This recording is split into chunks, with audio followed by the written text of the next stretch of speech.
Let me thank you again for allowing me to be here. I feel like it's rarefied air when you can get Robin and John and you in the same room. And I'm just delighted to be able to share a piece of our story. I wouldn't say it's solved yet. We're in the middle of two different crises, obviously continuing to be in the middle of the pandemic, but also a massive workforce crisis that, to your point, has been plaguing healthcare for a lot of years. And all the pandemic has done is exacerbate and accelerate some of those challenges. I mean, just to give your listeners a little bit of a sense for what healthcare is going through, prior to the pandemic, a third of nurses leave the workforce within the first year of their employment. A third of nurses leave the workforce in the first year of their employment. Hospital unemployment's been about 1.5% for the past 5 years. Burnout's been a major issue for a long time. And when you combine that with the industry-wide trends of 50% increase in retirements, for instance, and the Great Resignation, we're in a world of hurt in healthcare. Across industries in the last year and a half, 2/3 of the workforce that left still hasn't come back. A third of them say they're never coming back.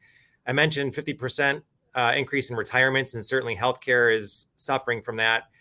And, we're also suffering as a country in the US at least, from declining birth rates, which are not replenishing the workforce at the same level as they used to.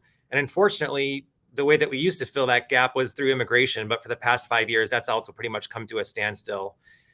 In healthcare, the workforce crisis has been growing for 10 years. We're only filling about 50% of our jobs. Over 20% of our workforce has left the industry in the last 2 years since the pandemic. And obviously, the need for healthcare is exploding. And so, for us, necessity has been the mother of invention.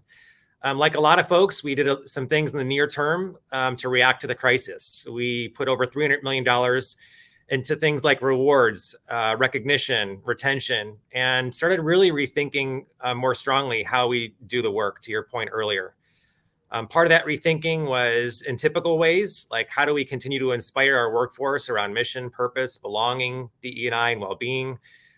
We are also rethink our development systems, just like Robin was talking about with respect to how to think about skills and competencies versus degrees and tenure. We're starting our own school of health professions. We're retraining Amazon warehouse workers to become MAs and CNAs.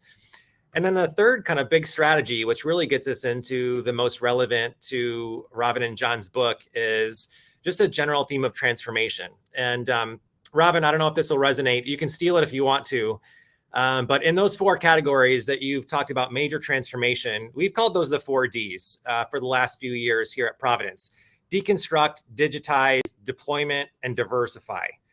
Deconstruction is really all about what org design has told us we need to be doing for the last 25 years, which is looking at the work, deconstructing it, and redesigning it for what the environment, our consumers, and the industry needs today.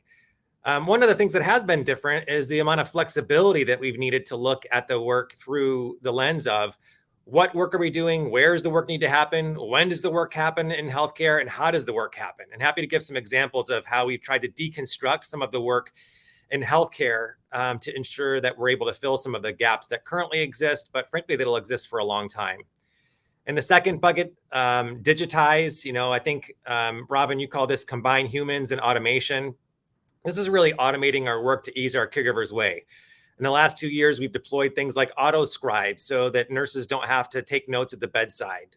We've done predictive hiring, predictive flexible scheduling, deployment of chatbots, and lots of other things to ease the way of our clinicians, frankly, to create more capacity for the care of human beings at the bedside. And the third bucket we call deployment. You said allow talent to flow to the work. Other people call this the internal marketplace. And we've certainly had to deploy this through COVID. We've deployed the workforce in lots of different ways in healthcare, frankly, to allow folks to flow from units that don't have as much need to units that have a lot more need. And unfortunately, to your point earlier, we just don't have enough talent to take care of everybody the way that we used to. And so we've certainly used deployment to do that. Early on in the pandemic, we did a skills inventory and a capability inventory of everybody, all 120,000 caregivers that worked at Providence. And, in some ways, frankly, we had to redeploy talent in ways that probably for the long term, we wouldn't want to do, like taking our executive level administrators and making them be hospital greeters because we just didn't have enough. And so, in the future state, obviously we want to take the capabilities of folks like MAs or CNAs or LVNs and help them to do some of the work that a typical nurse, a doctor, and an anesthetist does today. But through the pandemic, based on the low capacity for clinicians, we actually took the administrators utilizing that capability assessment, and we're able to take job elements off of our clinicians' plates so that they could spend more time doing the clinical work that they were doing. And so we've talked a little bit about the first three Ds: deconstruction, digitized, and deployment.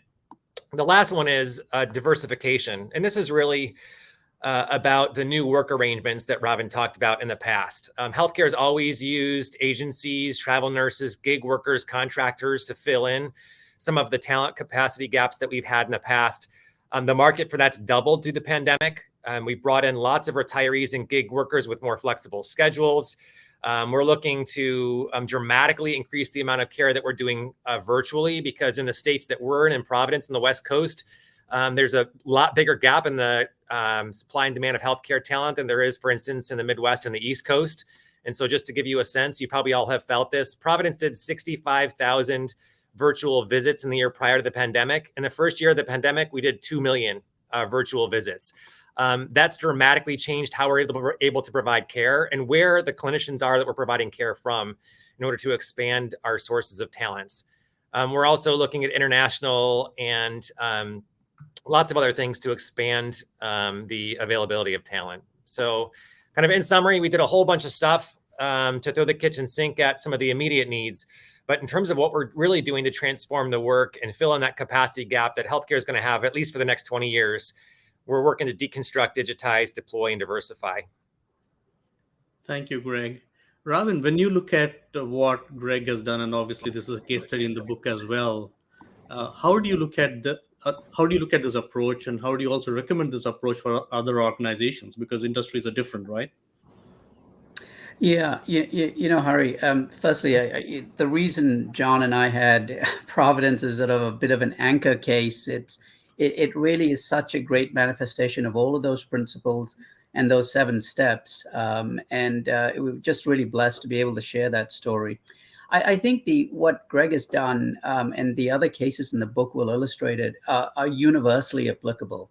The thoughtfulness with which this Greg applied the ideas to, whether it's nurses versus HR business partners versus other roles, are just such a great example of kind of universal applicability. And I think it's one area that I wanted to just sort of touch on, where I think this notion of deconstruction is particularly relevant now during what's been called the Great Resignation, and certainly in North America and in parts of Western Europe, is so many are focused on addressing those challenges by bending the supply side of the equation, right? Different benefits, better pay, etc. But that alone, I think, is not the whole answer, right? Because the organizations who are doing it well, like a Providence, are also bending the demand side of the equation. And what I mean by that is, there's a great example in the book of the work that Providence has done around this notion of nurses flowing to the top of their license. And Greg, you alluded to this a second ago, where, as you think of these scarce talent pools, how do you get the most out of the scarce talent you have? Well, job redesign and deconstruction is essential to bending the demand side of the curve, because you take the scarce talent and focus them on the things that are of the greatest value, aligned to their skills, while continuously pushing work that can be sort of delegated down to either automation, down to a lower level role, potentially a shared services construct, potentially even gig workers. And so it becomes a way of really stretching that scarce pool of talent through deconstruction. And I think that was just a great example of, we obviously didn't know about the Great Resignation, Greg, when we were sort of writing the book and the case study, but it's so sort of appropriate and so relevant given what we're going through today. And the best thing for our clinicians, if I could add on to that, is it really gets them doing more of the work that they were called to do. That 35% of time the nurse spends entering data into an EMR or dealing with a difficult issue on the front end, those are things that are demotivating. And so for us, the deconstruction and reconstruction of work is allowing us to take administrative work off of our clinicians' plates, getting them closer to their calling, engaging them in a different way while increasing capacity so that we can take care of as many community members as possible. And so that's really kind of what I call like the holy grail approach of really thinking about it differently. Move cost, quality, the customer experience, and our caregivers and employees' engagement at the same time.